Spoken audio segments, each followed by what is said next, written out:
Very briefly, by way of background, this country is in a dire position, as we all know. This government has led us to the precipice.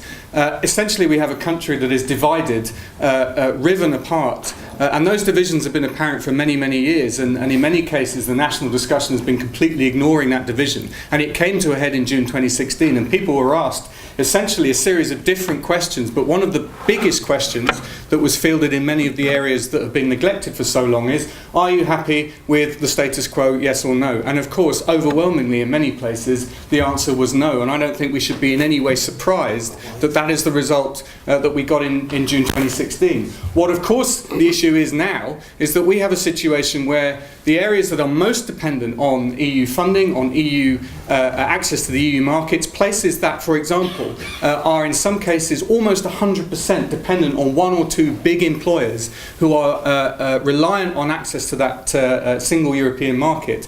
Those are the areas that will suffer the most. They will suffer the most precipitous decline in living standards and investment and so on and so forth, whereas London overall will be hit, absolutely. We've already seen, as Neil has outlined, at a local level a number of businesses leaving or relocating or diverting investment elsewhere.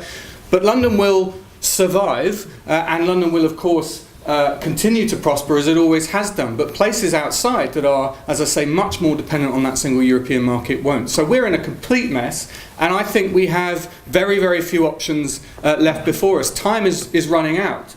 We don't have the luxury of being able to declare a huge list of options ahead of us and to have a proper long-term discussion about what the future of our country should be. We really have only a few options ahead of us. Neil is absolutely correct on May's deal. It doesn't in any way fulfil the promises made by the Leave campaign in 2016. No deal is a complete and utter catastrophe, and Jeremy and all shades, in fact, of the Labour movement have been 100% correct to rule out no deal, and I agree with Neil, actually. I think Jeremy Corbyn was completely right to refuse to sit down with Theresa May unless she ruled out no deal as an outcome. The only possible compromise that MPs could possibly come together to forge would be for some kind of customs union-based soft Brexit, which incidentally would mean a lot of regulatory convergence, sorry for the jargon, but that basically just means following the rules of the single market as well. So what we're looking at is a Norway-style fudge, if you like.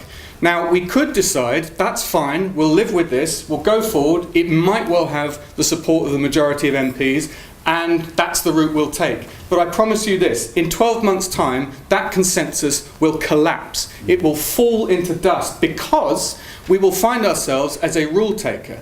We will find ourselves subject to the rules and regulations of the EU without any say. Now, during this crisis period at the moment, that might well be a compromise that we can forge going forward, but it will not stand the test of time. And I tell you, you will have the right wing of the Tory party, the ERG, the Jacob Rees-Moggs of the world, campaigning then for an exit from the arrangement that we have forged a consensus on now. And that is why I very, very firmly believe that the only way to cement any option going forward is to put it to a public vote. Whether that is a Norway option, whether that is May's deal, or whether that is the infinitely worse Canada option, the only way is to put those options against remaining in the European Union in a public vote. Nothing else will last long term.